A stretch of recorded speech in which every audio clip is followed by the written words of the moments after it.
Today we're going to explore what we're calling the 3 C's of modern creativity and their impact, looking specifically at the impacts of community, crowdsourcing and co-creation on how we build and disseminate ideas.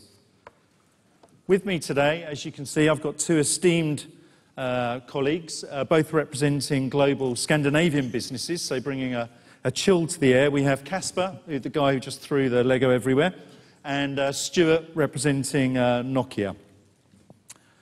So I'll start the story and then I'll pass over to those guys who've got some really interesting real-life case stories. So to kick off, I actually started my career in market research, and as a result, I've always been very, very interested in the best way of getting input from the consumer. I've worked in research, qual and quant, putting focus groups together and doing surveys, all in the aid of fine-tuning product, proposition and ideas, basically by asking questions of the consumer, predominantly to validate the thinking of my agency or my client. The kind of digital world that we now live in has flipped that line of interrogation on its head. More and more consumers have seeked out like-minded people, and communities have emerged that are already talking about our products, our brands, and our communications. And they're doing that uninvited by us, which is quite scary. As a voyeur of this, you can now see people talking about your products and services all the time. You can scrape their conversations. You can track real-time their opinions like never before. But probably slightly more worrying, the voices within these communities are more powerful than anything we've ever dealt with before. Both in terms of positive and negative comment, they know how to transmit things rapidly, and they move things out of our control very quickly. So as a result of that, all of us working on the agency and client side are having to learn new skills.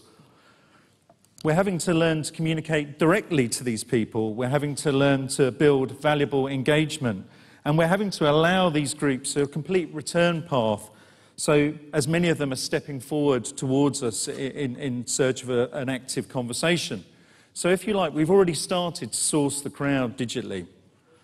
And lots of smart companies are now looking at these comments and ideas on new products, services, and trying to actually nurture and nourish them. Through a process of fusion, or in some cases fission, they're creating powerful ideas that seem to emerge from this collaboration. So we're going to pick out one ride, and what we can see is that the data has been laid out along, and we can actually scrub along and see where you see these charts. They relate to the picture that you've got in front of you. So if you can see these points that the cursor is pointing at, something has happened in terms of rush. And if we skip along, we can see this is when he hits a jump and he lands, and he gets a little bit of a rush. And that's something that we've noticed time and time again with the pro riders, is when they hit something and they land it, they get a spike of rush off the back of it. What this guy also did was integrate maps, which we hadn't done. So he had integrated maps, taken the GPS coordinates, and laid the route down the mountain over the top of the map. Now, obviously, this is a map in summertime, but the point is he did a great job of it, and something we hadn't done. So you can see that the community have taken what we've created, and I'm pretty proud of what we created, but I'm very proud of what's going on here, because they've done it, they've interpreted it, they've presented it in a different way, and yet it's all the same data. So it's, from my perspective, it's a fantastic example of what the community can bring to a project like this.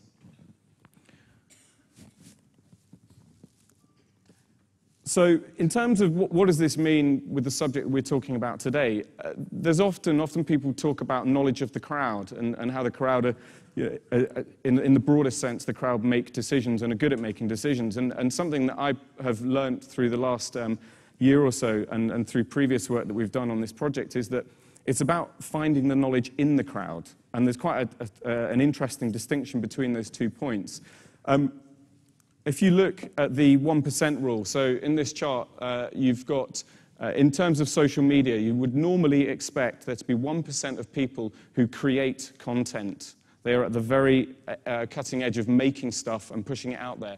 Then when you take one step down, you've got 9% of people who are the kind of people that we sort of call them conversation accelerators.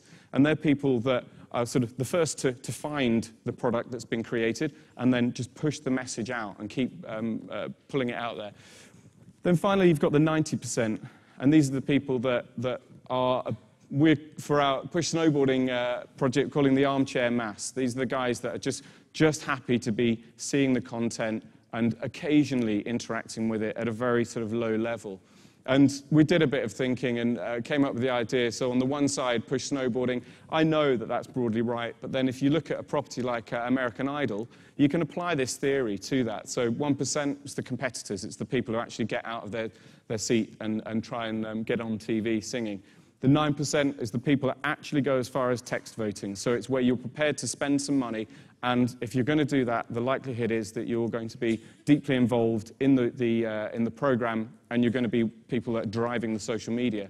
And then the 90%, it's the TV audience, it's the social media commentators. So when this was conceived, this 1990 principle, the 90% had no direct involvement. That was 2006. I think Facebook has grown. I think social media has grown generally. That the 90% now broadly do get involved, but at a very much smaller level.